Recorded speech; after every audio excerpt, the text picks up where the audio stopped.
Joining us now is Mirzapur-born Rajkumar Mishra, who moved to the UK 5 years ago for higher study and has now been elected as the mayor of Wellingborough, a market town in Northamptonshire, about 100 kilometers from London. He's a native of Bhatewara village in UP's Mirzapur. Thank you so much, Mr. Mishra, for speaking to us here in Times Now. And let me begin by asking you, as far as someone like, you coming from India, becoming the mayor of a town there in the UK, what does this mean to you both personally and politically, and can you elaborate on your journey for our viewers? So thank you, Deepak. Thanks for having me. Namaskar, everyone. So for me, it's a very overwhelming feeling, right? I never thought of that I will be a political person or looking and running for any of the political position in my life. But 3 months back, somewhere in March, I decided that I will go for the election, which was a councillor election. So I approached the party Conservative. I discussed with them, like, this is my vision, this is what I'm going to do for the town. And after good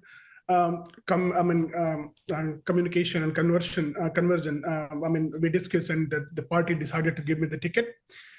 So I started with Victoria Ward. This is where I first initially put the nomination, and I got elected from Victoria. This is the seat which Conservative lose last time in the election. And I was very confident that I can win the seat because I know the amount of work and hard work I'm going to do during the campaign, basically to meet people and basically talking about what my visions are for the area. So it was very overwhelming on 3rd of May when I won the councillor election. And it was, I can't explain my feelings because I never thought of it. I never thought like I'll be there. So overwhelming, still very overwhelmed with all the responses and positive feedbacks getting across the world, specifically India, Mirzapur and Uttar Pradesh. I'm really thankful to the people. And for me, as I said, never believed in that this can happen. Right. But now, what were the challenges? What were the challenges that you faced as a farmer son from Mirzapur when you moved from rural India to a prominent political role in UK? It must be quite a challenge. What was it that you faced? There is plenty of challenges, from if you leave someplace. If you lived in Mirzapur, and then so my studies, I started my basic education in primary school Mirzapur, primary school Bhatewara, basically. Did my 5th grade there. Then I went to another state-run school for 6 to 10. Then I went to another school for 11 and 12. And all those studies I studied only in Hindi medium in Mirzapur till my 12th grade. So first challenge was when I started going to the engineering college. The biggest challenge was to understand English, because for me, it was a foreign language to understand what's going on in these books and what I need to study. So I overcame that challenge somehow with the hard work and with the God grace, I'll say, like with the blessing of my parents and the family. I did my engineering. I started working in Delhi. I worked in Delhi for a couple of years. Then I moved to Qatar. Again, different set of challenges, looking into the life, different lifestyle, looking how different people are behaving on different things. When I was in Qatar, I decided to do my master's. I moved to UK for my master's. I did a master's in advanced computer science with industry, with merit. I graduated from there, and then I started working in corporate.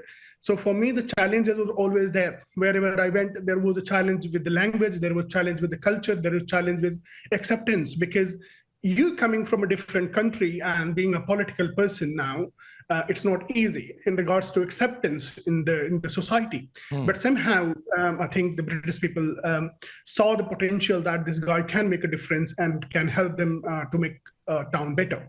Right. And what inspired you to join politics in UK in the first place? And also, why did you choose the Conservative Party over the Labour Party?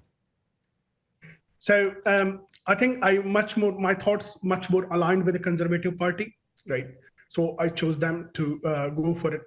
And they supported me in every sense possible during the whole campaign, guiding me, mentoring me, and telling me like how things can be done, what are the right way of doing things. So I was very helpful. I was very grateful for the help from the Conservative Party. Sorry, what was the other question I missed? No, and why Labour over Conservative, and what prompted you to get into politics was my first question. Politics. So 3 months back, when this whole election time started, I read the news that they're going to be a council election, and I started looking who is the candidate from my ward. So I saw the so many candidates, but I don't see the representation from India, or let's say from Indian native places. And I can see there is a population, and there are a lot of people who are moving to Wellingborough, because Wellingborough is very well connected, right? So like if you get the train, you just 1 hour, you can reach to central London, and you do the walk there, right? So a lot of people are moving now from London areas to here.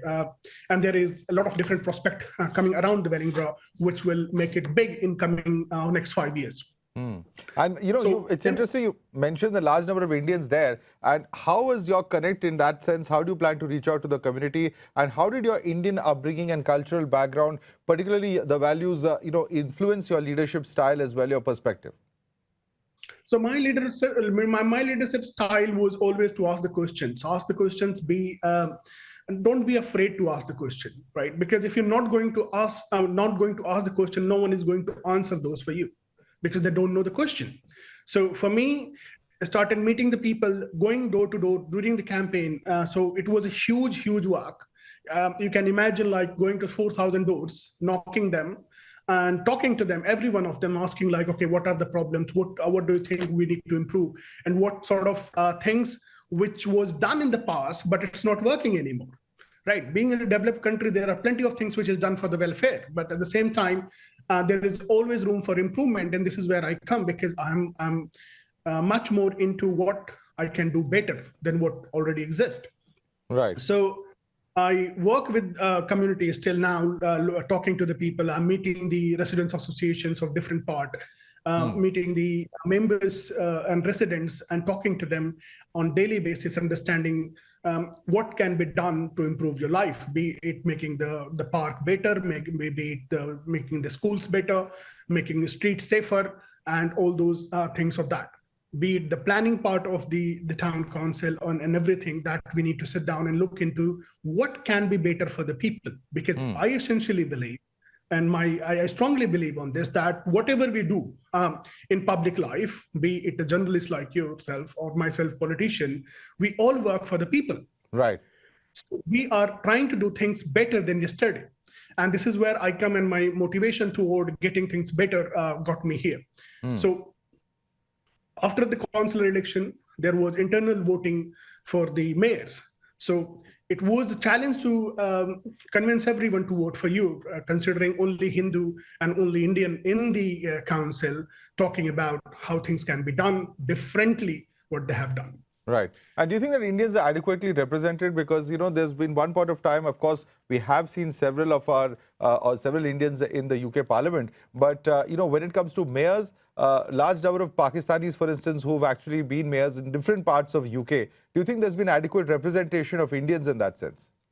Not as of yet, but that's going to change. I think people need to see like this can be done, because sometimes we are too busy with our bread and butter, looking into like how to grow, raise our family and kids. So we are too busy. But we, at the same time, if we are not going to get into that, no one is going to make the difference. So looking into those numbers, as you said rightly, that a lot of Pakistani origins leaders are there who are doing leading the council and getting things done. So I think we as Indian, who are very open-minded, very global-minded, basically inclusive of everything and all the cultures, we should get into the politics, and there is always room for improvement. From outside, it looks like, okay, everything is done. There is nothing can be done anymore. What I'm going to do, it will be sort of challenge. But once you go in, you will realize there is a lot of things that can change, that can be changed with the right thing. Right. Right. Now, I must also ask you, since you're joining us, how do you see India's victory over Pakistan during Operation Sindoor? I mean, India always win over Pakistan. It's not just the Operation Sindoor. What we need to discuss is how the Pakistani is going to stop the terrorist activities which they are involved in. So that's shameful for them to look into. Their defense minister come on the camera and say that they have been doing it. Now he comes again and say, like, if required, we can get the people from Madrasa. That's shameful for the whole world to see, because someone is admitting and still we are not able to take the action. It's not just Operation Sindoor. If you look into the past, talk about Mumbai, Uri, and other places where we have been attacked over and over again, and we gave them the warning over and over again, but they're not changing the approach. So I think Modi ji is doing really good job changing the approach. Now I think the way I look into that is a rogue state, so run by the militaries, and the whole objective of them to destabilize the whole continent, and that's not going to be fruitful for anyone, specifically for India. So whatever India is doing, they're doing really great. Operation Sindoor was a success. I mean, there is still a lot of disappointment in the people when we talk, specifically the Indian origin people in the UK, that why this pause happened. But there are much more into the strategic things to look into and understand. Otherwise, India would not be sending the delegates to convince people in the world. Right. And yesterday, you already know about that the UN security forces are going away. So those things are in the, those decisions are taken into the right direction. Sooner or later, Pakistan won't exist. The way they are behaving. That's a big statement. That's a big statement. No. Look at them. What they're doing. There is a lot of problems within their country. Balochistan is fighting for the freedom, and they are not treating the people well. What country? What you expect as a country if you're not treating your people well? There will be again internal fight. It will be broken into several parts if it is not handled properly. And the way the power game is happening in Pakistan, it's disturbing for everyone. The political party doesn't have any power. The sitting prime minister doesn't have any power in any saying. They're puppets. They go and say what the military wants them to say. So Pakistan is the only country which is run by the military, a military who have the state. Usually states have the military. So you can see the irony in that. And I can wish them the best, unless, if they're not going to change their approach toward the terrorism, they won't exist. Absolutely. Former Prime Minister Rishi Sunak has come out and slammed Pakistan on terrorism. He supported the view that India is justified in striking terrorist infrastructure and there can be no impunity for terrorists. How do you see that? And do you see this view being reflected across the larger political landscape of UK as well? So I think people do understand what Pakistanis are doing, and what the response was from India is right. No one's denying that India did something wrong. It's just the Pakistanis who don't admit it. They keep lying again and again and again. So you can't deal with the liars who just come in front of camera and lie again and again, while there is evidence, there is a proof given to them. So I think the action from India's side was right, and I agree with the Rishi Sunak statement. All right. Thank you so much, Rajkumar Mishra, for joining us, and we wish you the very best as far as your career ahead is concerned as well.